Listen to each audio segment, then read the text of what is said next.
Moda can spawn in many different types of terrain within the mountain area, and because of this randomness, you will end up with various different monsters respawning during the long fight.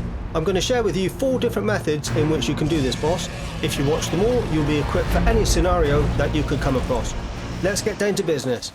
If you haven't got the location for Moda yet, just check out the inside of a few of these stone structures, and in one of them you will find the red tablet that will mark the location for you.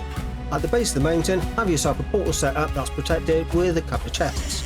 This is for storing a spare wolf cape, some health pots, frost potions and some spare food.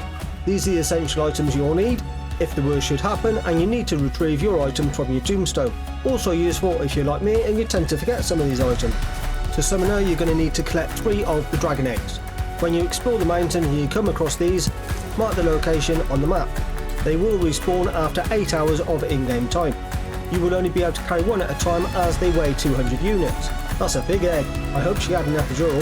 Have a good scout around the altar for any other monsters in the area and try and take note of what they are and how many of them. Depending on which of these 4 methods you go with, on the longer fight you will get some respawns, and it's best to know what else you might have to deal with in the middle of the fight. I'll briefly go over the armour and food that I recommend: the iron legs, iron helmet, wolf chest and wolf cape.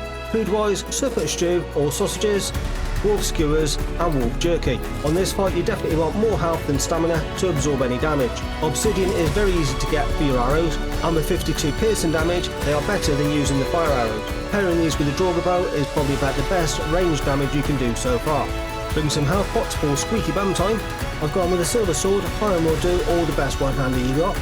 Bring along a shield, either the silver one, or if you've managed to kill a few serpents, then craft yourself a serpent scale shield, as they have an even higher block value. The first method is for killing Moda purely with ranged attacks. This method will keep you safe from any respawns of wolves and stone golems. If you try this out just building one pillar, the ice shard attack will push you off because of the knockback effect. What you need to do is stack all the pillars together with a little hollow in the middle. Pop in the 3rd egg to summon her and then run up your ladder to the pillars. This method is relatively stress free as you won't get knocked off. The only damage you will take is the odd ice shard attack. Most of the time though, the ice shards will just shatter at the top of the rock and not hit you. When she's just flying around, it's pretty awkward to hit her. To save wasting your arrows, wait until she actually lands or as she's about to do the ice attack. With this method, the last thing you want to do is to be running out of arrows. This isn't super fast, but as you can see with the Draugr bow and the obsidian arrows, you will do decent damage. Here you will see I take a hit, but with decent armour and foods it's not too devastating, as long as it's just the one shard that hits you. If you end up dropping below half health, don't take the risk, pop a health potion and allow yourself to regen. With the 4 pillars joined together, it's not too big of an area, so even if she tries to land on top to swipe you, she can't land on such a small area, so it just ends up falling off. If at some point in the fight you end up losing line of sight, just jump up onto the edge. There will be enough room for you to be able to aim and shoot downwards. If any of the drakes end up respawning, get rid of these first before going back to Moda. The whole fight lasts about 10 minutes, I don't think you want to watch all of that. Rinse and repeat and you'll be able to hit it without any problem. The next method, I'm going to show you how to sword and board her when she lands. The main attack to avoid is the ice shards. Being out in the open, there is a much greater chance of you being hit by several of these at a time. With this method, you'll be doing most of your damage with your sword. If you're not used to the fight, I wouldn't bother using bow and arrows while she's flying. As soon as she lands, get yourself there as quickly as you can to take advantage. You don't have to time your box to parry, which is good news. Just hold up your shield will block most of the damage from any of her attacks, including her frost breath. Just after she's performed any of the attacks, you'll be able to get 2 or 3 hits in, then just hold up your shield ready for the next attack.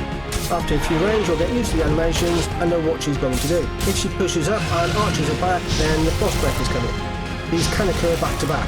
Then you've got the left claw swipe. The right claw swipe seems to have more range.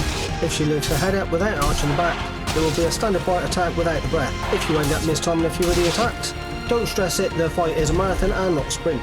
Just back off and let your health regen. Drakes are a real problem when you're out in the open, because their attacks can slow you down, increasing the chance of you being hit by the ice shard. Make sure you take these out ASAP. If you don't want to miss out on more Valheim content in the future, then please subscribe. Just continue to slice and dice her when she lands, avoid those ice shards when she's in the air, and you will find this method faster than shooting her with arrows.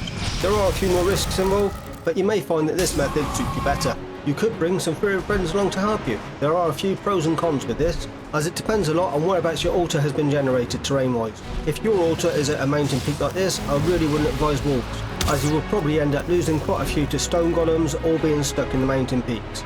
About 15 to 21 star walls will kill Moda incredibly fast. Try and keep her distracted so that she doesn't eye shard your walls. The main problem is getting the walls to actually attack her, as they will not run up steep slopes.